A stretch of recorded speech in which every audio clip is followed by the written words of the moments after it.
Well, on today's episode, we have double D's, Delaware and District of Columbia. What did you think I meant? I figured I might as well do both of them. So, in Delaware, Delaware prohibits horse racing of any kind on Good Friday and Easter Sunday. I wonder if that was like the capital of horse racing at some point, to where it was just getting involved in everything. Like at some point, politicians were just using it as like a money laundering scheme. It is illegal to get married on a dare, because a dare is the only way I'd even think about marrying someone from Delaware. Ew. I've never heard of anyone attractive coming from Delaware.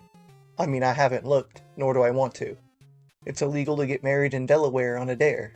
I feel like that's a bar. Alright, now District of Columbia, which kind of threw me off. I was like, why is it even included?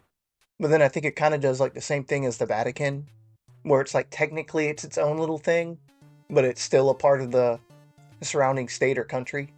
So it's like a little law loophole. They have to be a little more specific in these areas.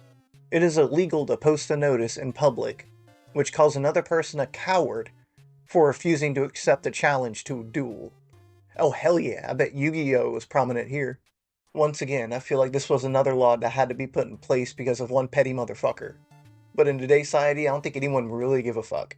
Like, if you refuse a fight and then they call you a coward, you could just be like, alright, go fuck yourself, I don't really care.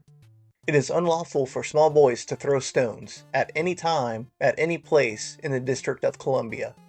Fair enough. Yeah, because that was an epidemic for a while there. I remember hearing stories, people would just go up to the gates at the White House and other places and just start throwing rocks over the fence. So that's pretty fucked up. So I could see them finally getting fed up with it, I guess.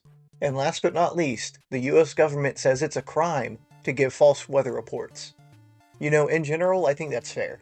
Because it's like false advertising, right? It's like you say this is what the product is, I got the product, and it's not what it was. You told me this is what the weather was going to be, I planned my day around it, and it didn't happen. So I could have had a much more productive day, but you fucked me. I can fuck up an economy now that I think about it. But even more so, precision is important. Because it's the fucking capital of the country, so yeah, you know, everything better be spick and span. They have to know what's going on at all times to be ready for anything, so yeah, you better not fuck that up, homie. But yeah, that was Delaware and District of Columbia. Pretty interesting nonetheless, it was short and sweet. Much like my wiener. Huzzah!